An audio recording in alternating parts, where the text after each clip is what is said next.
이 복음서 성경 말씀을 순서대로 지금 읽어가면서 말씀을 봅니다. 복음서는 특별히 누가복음서는 누가는 그 복음서 기록할 때 첫 번째 말하기를 예수님에 관해서 일어났던 일들을 순서대로, 다시 말해서 역사적인 순서대로 이렇게 정리해서 이렇게 기록을 하고 있고, 이것을 통해서 여러 가지 사람들 그 사이에서 이야기됐던 이야기가 다 사실임을 확실히 믿기를 바란다. 데오빌러 각하여 이렇게 해서 시작합니다. 복음서는 특별히 예수님의 생애를 이렇게 순서에 따라서 생애를 통해서 나타난 그 하나님의 역사를 순서를 따라서 이렇게 기록을 하고 있습니다. 예수님은 마리아의 몸에서 태어났어요. 인간으로 아기로 태어나셨어요. 하나님께서 그 요한복음에 보게 되면 하나님이 되신 하나님이 인간의 육신을 입어 이 세상에 오셨다. 그렇게 철학적으로 설명을 하는데 이건 역사적인 설명인 거예요. 마리아의 몸에 잉태하게 하셨어요. 처녀 마리아의 몸에 잉태하게 하시고, 또 그 약혼자 요셉은 파혼을 하려고 그랬는데 꿈속에서 천사가 나타나서 그 마리아가 임신한 것은 성령께서 잉태하게 하신 것이다. 그리고 그 아기가 태어날 텐데 이름을 예수라고 하고, 그 예수는 다시 말해서 하나님이 우리와 함께 하신다 하는 그 의미를 가진 그 이름을 가르쳐주면서 그렇게 지으라고 말씀했어요. 다시 말해서 예수님은 탄생 자체가 하나님에 의해서 탄생을 된 겁니다. 이거는 뭐 우리가 과학적으로 설명할 수 없어요. 이건 과학적으로 설명할 수 있는 게 아니에요. 우리는 설명할 수 없어요. 설명할 수 없는 것은 믿을 수 없다. 이렇게 생각하면 굉장히 사람이 속이 좁은 거예요. 사람이 너무 교만한 거죠. 설명할 수 없는 게 너무 많아요. 하나님이 계시고, 또 그 하나님께서 이 세상에 당신 자신을 사람의 몸으로 보내셔서 우리로 하여금 하나님의 뜻을 알게 하시는 그 놀라운 역사는 우리가 설명은 하지만은 그 완전하게 설명을 다 할 수가 없다 이 말입니다. 설명이 안 돼도 우리는 하나님을 믿고, 창조주 하나님 믿고, 그 하나님이 우리를 사랑하시고 우리를 구원하시기 위하여 구세주를 보내셨다는 사실을 믿는 그 믿음에 기초하여 살아가는 것입니다. 그런 생각을 해봅니다. 우리 사람의 생각의 가장 바탕의 기초가 어디서 시작이 되는가 하면, 첫째는 우리가 어디서 왔는가 하는 질문에서 시작이 되는 거예요. 그 질문에 대한 대답이 두 가지밖에 없습니다. 어디서 왔나? 우연히 생겼다. 이게 무신론이고, 하나님이 천지를 창조하셨다. 창세기 1장 1절에 있는 말씀처럼 태초에 하나님이 천지를 창조하셨느니라. 그 말씀처럼 하나님으로부터 왔다. 이게 생각의 출발이에요. 그래서 이 세상에는 두 가지로 갈라집니다. 하나는 하나님을 인정하고 사는 사람하고, 또 하나는 하나님을 없다고 하고 그렇게 사는 사람이에요.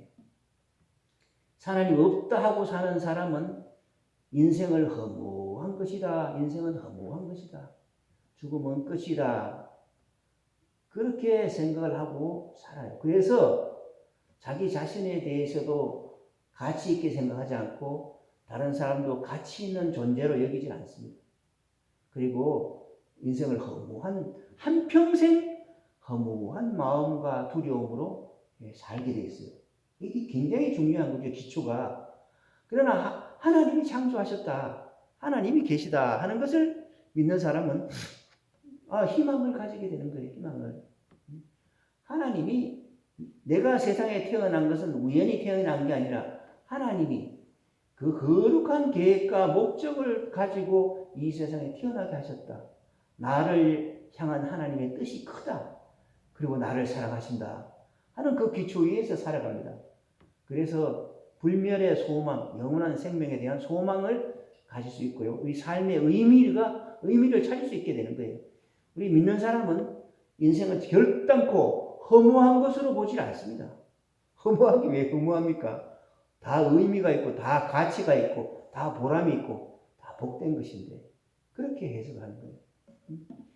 그래서 이 하나님의 백성과 하나님을 떠난 사람들의 그 마음, 생각 자체가 얼마나 큰 그 간격이 있는지 몰라요. 두 가지 중에 하나입니다. 우리는 하나님이 계시다 인정하고, 하나님의 말씀을 듣고, 그 말씀에 순종하면서, 늘 듣고 순종하면서, 때때로는 어떤 문제가 생기면 기도하면서, 왜 그렇습니까? 질문해가면서, 또 들어가면서, 그렇게 살아가는 것이 신앙생활인 거예요. 그래서 하나님에 의해서 예수 그리스도가 이 세상에 오셨는데 이분은 하나님이시다. 본질상은 하나님이신데 성령으로 잉태하셨다. 처녀의 몸에서 태어나는 것은 그건 기적이죠. 그 기적을 우리가 어떻게 과학의 잣대로 설명합니까? 기적이 어떻게 일어난다. 그건 설명할 수 없는 거예요. 과학적으로 설명이 불가능한 것입니다. 하나님이 하시는 일이니까. 그래서 성령으로 태어나셨어요. 그리고 아기로 태어나셔가지고 쭉 성장을 하죠. 그 사이에 많은 사건들이 생깁니다. 사건이 생기고 그 성장 과정 속에서 그 예수 그리스도가 예루살렘에 왔다 갔다 하기도 하고 그런 가운데 나이가 한 30쯤 되었을 때 그때쯤 되었을 때 세례 요한이 나타나서 하나님의 계시를 받아가지고 세례 요한이에게 하나님이 계시를 주셨어요. 세상 사람들에게 세례를 주어라. 물로 세례를 주어라. 죄 사함을 얻게 하는 방법으로 방편으로 세례를 주어라. 하나님이 죄를 용서하신다 하는 것을 말로만 선포하지 말고 물로 세례를 주어서 선포해라. 그래서 물세례가 시작이 되는 거예요. 세례 요한으로부터 물세례가 시작이 됩니다. 그래서 세례 요한이 회개하고 다 하나님의 죄사함의 용서를 확인하는 물세례를 받으라.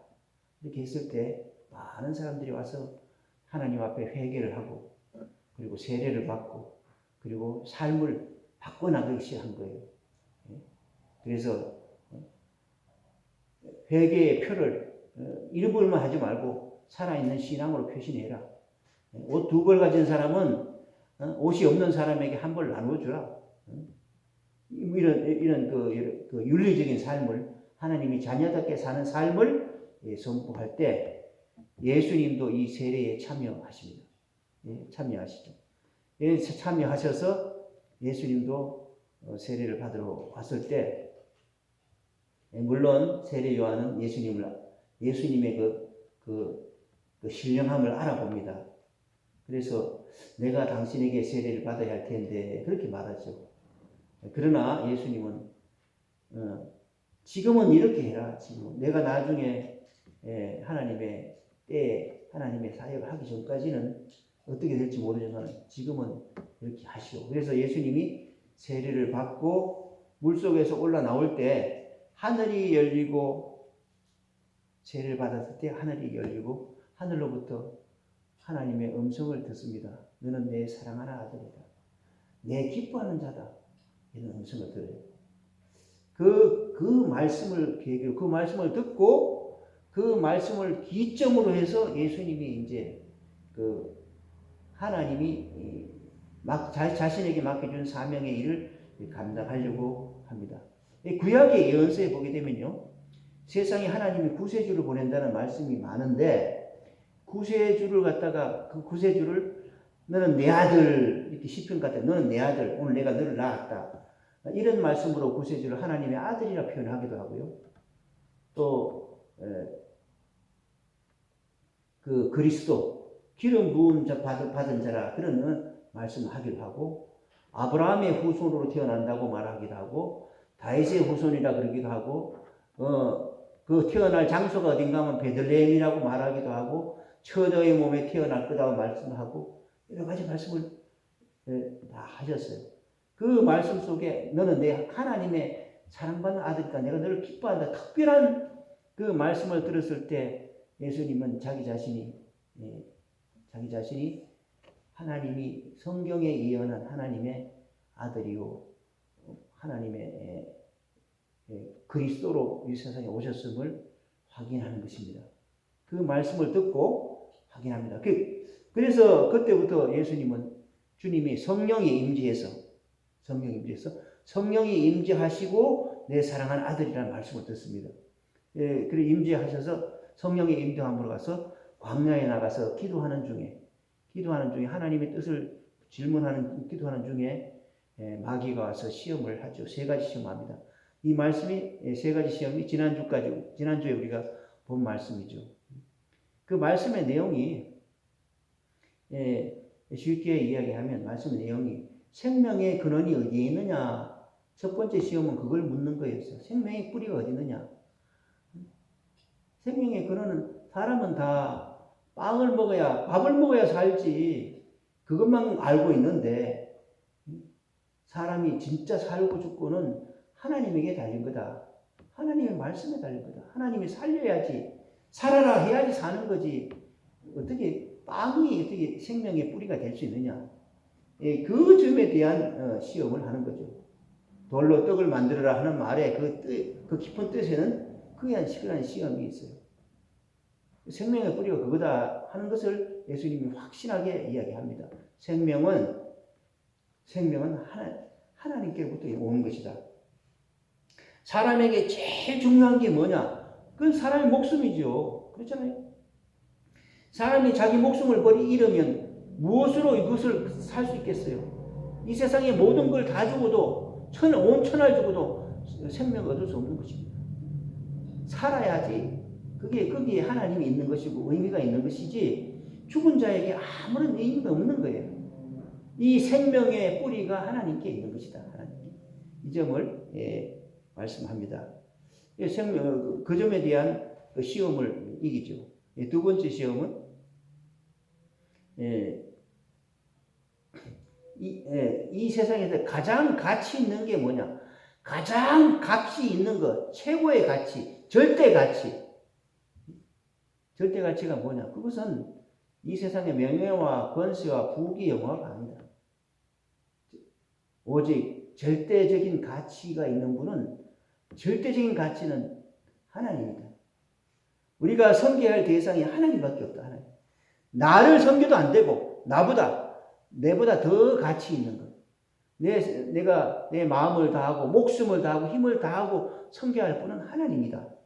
그 점에 대한 그 시험하는 내용이 두 번째 나오죠. 그래서 온 세상의 모든 걸 다 보여주고 내가 이걸 줄 수 있는 권한을 가지고 있는데 단 하나 나를 섬겨라 그렇게 말씀했을 때 주 너의 하나님께만 섬겨 그분만 섬겨야 된다 그렇게 말합니다. 하나님만이 참 하나님이고요. 그 나머지는 다 우상이라는 거예요.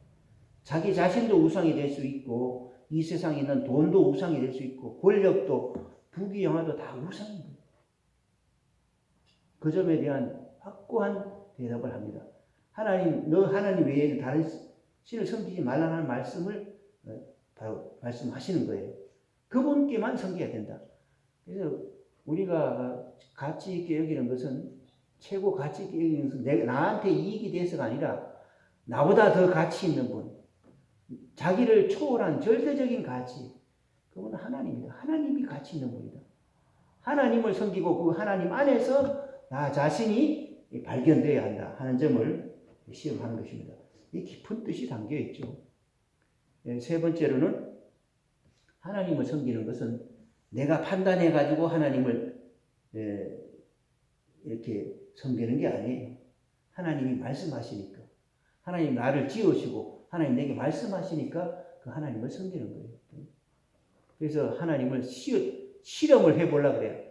하나님이 있나 없나 실험을 해보고 하나님이 나를 사랑하나 안 하나 실험해보고 이런 방식으로 하나님을 섬겨서는 안 된다. 섬기는 방법은 섬기는 방법은 하나님을 시험해서 안 된다.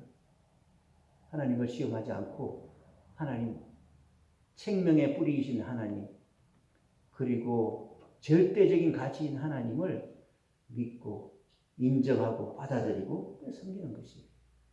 그래서 주 너희 하나님을 시험하지 말라. 이 세 가지가요, 제가 계속해서 반복해서 보지만은 아주 깊은 의미가 담겨서 이 신앙의 뿌리에 대한 그 시험이 있는 거예요. 이 마귀의 시험은 거기에 있는 것입니다.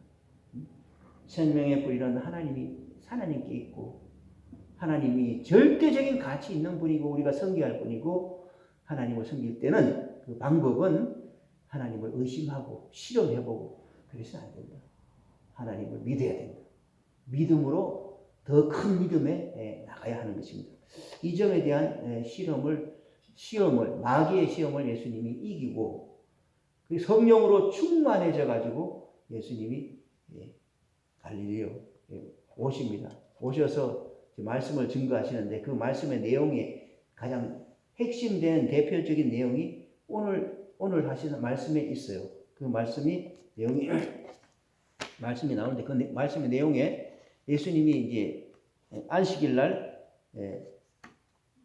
회당에 가서 예배를 드리는데 말씀을 봅니다. 말씀을 보는데 그날 회당에 자기 고향에 가서 말씀을 보는데 어디를 보시는가 하면 이사야 61장 1절에서 3절에 있는 말씀을 그걸 이제 펼치고 읽으신 거예요.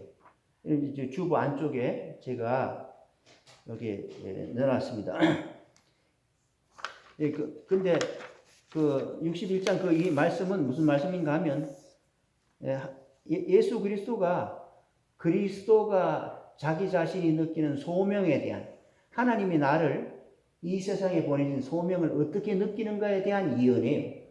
그리스도가 탄생지 신분 후손 이렇게 다 하지만은 오늘 본문의 말씀은 예수 그리스도에 대한 예언 중에서 그리스도가 자기 자신이 어떠한 하나님으로부터 어떠한 사명을 받고 그것을 받고 그 일을 하게 되는지 거기에 대한 소명에 대한 이사야의 예언이 들려 있습니다. 그 내용의 전체적인 내용은 복음을 통한 인간 구원과 인간 존재의 근본적인 변화, 성화, 그 점에 대한 말씀을 하는데 같이 한번 읽어보겠습니다. 61장 1절에서 3절. 이사야에 있는 이 예언의 말씀을 읽고 그 말씀이 응한 것이다. 이게 이제 오늘 본문 말씀의 내용의 핵심입니다. 같이 한번 읽어보겠습니다. 이사야 61장 1절에서 3절. 주 여호와의 영이 내게 내리셨으니 이는 여호와께서 내게 기름을 부으사 가난한 자에게 아름다운 소식을 전하게 하려 하심이라. 나를 보내사 마음이 상한 자를 고치며 포로된 자에게 자유를, 갇힌 자에게 노임을 선포하며 여호와의 은혜의 해와 우리 하나님의 보복의 날을 선포하여 모든 슬픈 자를 위로하되 물어 시온에서 슬퍼하는 자에게 화관을 주어 그 죄를 대신하며 기쁨의 기름으로 그 슬픔을 대신하며 찬송의 옷으로 그 근심을 대신하시고 그들이 의의 나무 곧 여호와께서 심으신 그 영광을 나타낼 자라 일컬음을 받게 하려 하심이라. 그러니까 그리스도가 이 세상에 오시면 그리스도는 어떤 생각으로 자기의 사명을 감당할 것인가에 대한 예언이에요. 그 예언의 내용이 전체적으로 뭔가 하면 다시 말해서 온갖 종류의 불행과 슬픔과 고통 속에 있는 사람들을 하나님의 말씀으로 구원해서 그 사람들로 하여금 변화돼서 하나님이 보시기에 아름다운 하나님의 사람, 하나님의 자녀라 다른 사람으로부터 불림을 받을 수 있는 그런 존재로 만들게 하기 위하여 나를 보내셨다. 그 말씀하시는 거예요.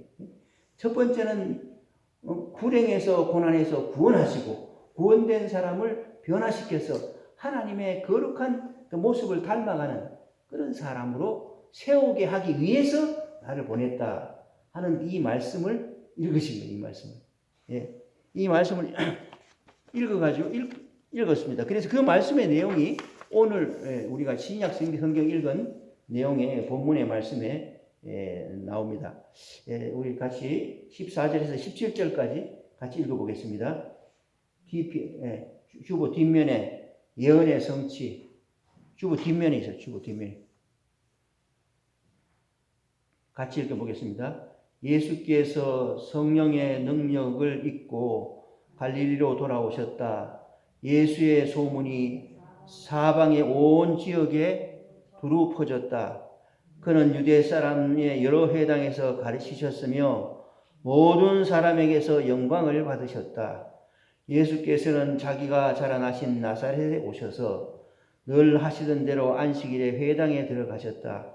그는 성경을 읽으려고 일어서서 그 예언자 이사야의 두루마리를 건네받아서 그것을 펴시며 이런 말씀이 있는 데를 찾으셨다. 그 말씀이 우리 조금 전에 읽었던 60일 말씀, 이 말씀을 누가는 간단하게 요약해서 인용을 합니다. 그래서 똑같이 글자 한자 똑같은 게 아니에요. 그 내용을 간단하게 요약한 것입니다. 18절에서 19절 같이 읽어보겠습니다. 주님의 영이 내게 내리셨다. 주님께서 내게 기름을 부으셔서 가난한 사람에게 기쁜 소식을 전하게 하셨다. 주님께서 나를 보내셔서 포로된 사람들에게 해방을 선포하고 눈먼 사람들에게 눈뜸을 선포하고 억눌린 사람들을 풀어주고 주님의 은혜의 해를 선포하게 하셨다. 이렇게 이제 간단하게 요약했어요. 이 내용도 한마디로 해서 고난과 슬픔과 죽음 가운데 억눌린 사람들을 구원해서 구원이에요. 하나님께서 그리스도에게 맡기신 사명은 사람들을 구원해가지고 구원을 해서 하나님의 은혜의 해를 선포하게 해서 그 구원해서 하나님의 자녀로서 칭찬을 받을 수 있는 그런 그 사명을 내게 주신 것이다 하는 그 말씀을 읽으셨다 이렇게 소개합니다. 그래서 다 읽고 난 다음에 예수님께서 그걸 돌려주고 아주 중요한 말씀을 하십니다. 밑에 20절, 21절 같이 읽어보겠습니다. 예수께서 두루마리를 말아서 시중드는 사람에게 되돌려 주시고 앉으셨다. 회당에 있는 모든 사람의 눈은 예수께로 쏠렸다. 예수께서 그들에게 말씀하셨다. 이 성경 말씀이 너희가 듣는 가운데 오늘 이루어졌다. 이 말은 여러분 이 말이 뭔가 하면요. 예수님이 바로 하나님이 예언된 그 메시아고 하나님의 아들이다 하는 것을 선포하는 거예요. 자기 고향에 와가지고 자기 고향에 와서 이 말씀, 이 예언이 바로 오늘 성취되었다. 오늘 그대로 이루어졌다. 내가 바로 그 사람이다. 그렇게 말씀하시는 거예요. 그렇게. 그래서 예수님의 복음의 첫 번째 말씀은 복음의 첫 번째 말씀은 자기 자신이 누군가를 갖다가 다른 사람에게 알려요. 자기 자신이 그냥 나사렛에 태어난 요셉의 아들이 아니라 바로 하나님의 아들이요 세상에 예언된 하나님의 구세주다 하는 것을 선포하는 거예요. 그래서 우리 신앙의 가장 본질은 뭔가 하면 하나님께서 약속하신 대로 우리 구세주를 보내시고 했는데 그 구세주가 바로 예수님이시다 하는 것을 믿는 것입니다. 예수를 믿는 거예요. 요한복음 3장 16절에는 그래서 복음이 뭐냐고 말할 때 3장 16절을 많이 인용하는데 하나님이 세상을 이처럼 사랑하사 독생자를 주셨으니 이 독생자란 말이 외아들이란 말이거든요. 사람과 같은 그런 아들이 아니에요. 사람에게 붙여주는 아들, 딸이 아니고 그 본질상 하나님의 아들이라는 뜻입니다. 독생자를 주셨으니 누구든지 저를 믿는 자마다 멸망하지 않고 영생을 얻게 하려 하십니다. 이 영생 가운데는 하나님의 자녀로 죽음에서 구원받을 뿐만 아니라 하나님의 자녀가 되어서 자녀다운 생각과 마음과 의지를 가진 성령을 충만하게 해주셔서 그런 존재로 태어나게 하셔서 새로운 존재로 거듭나게 하셔서 그런 존재로 살아가게 하시는 거예요. 그게 하나님의 구원의 두 가지 측면입니다. 구원해서 바로 세워서 하나님의 자녀가 되게 하는 것. 이 말씀을 하시는데 그 역할을 맡은 사람이 바로 나다 하고 예수님이 자기 자신을 소개하는 거예요. 내가 바로 성경에 예언된 그 사람이다.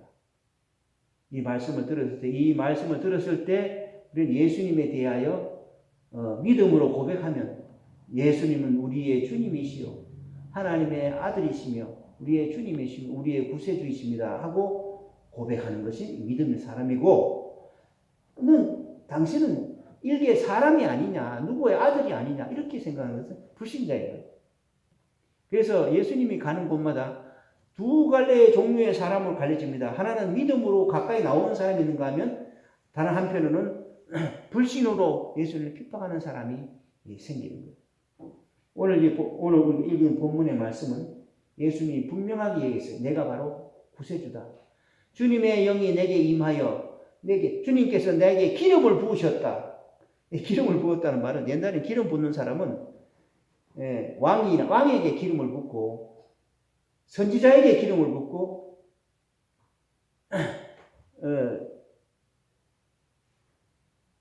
왕에게 기름 붓고 선지자에게 기름 붓고 그렇게 했거든요.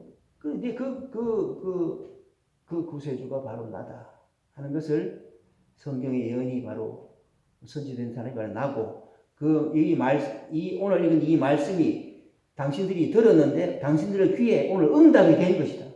오늘 응답이 됐다. 오늘 너희 보고 있는 예수님이 바로 하나님의 아들이요 구세주다 하는 것을 선포합니다. 여기서부터 이제 사건이 시작이 되는 거예요. 예수님의 사건이. 이렇게 하나님이 예수님께서 자기 자신을 선포했을 때 이 세상에 갈라짐의 역사가 나타납니다.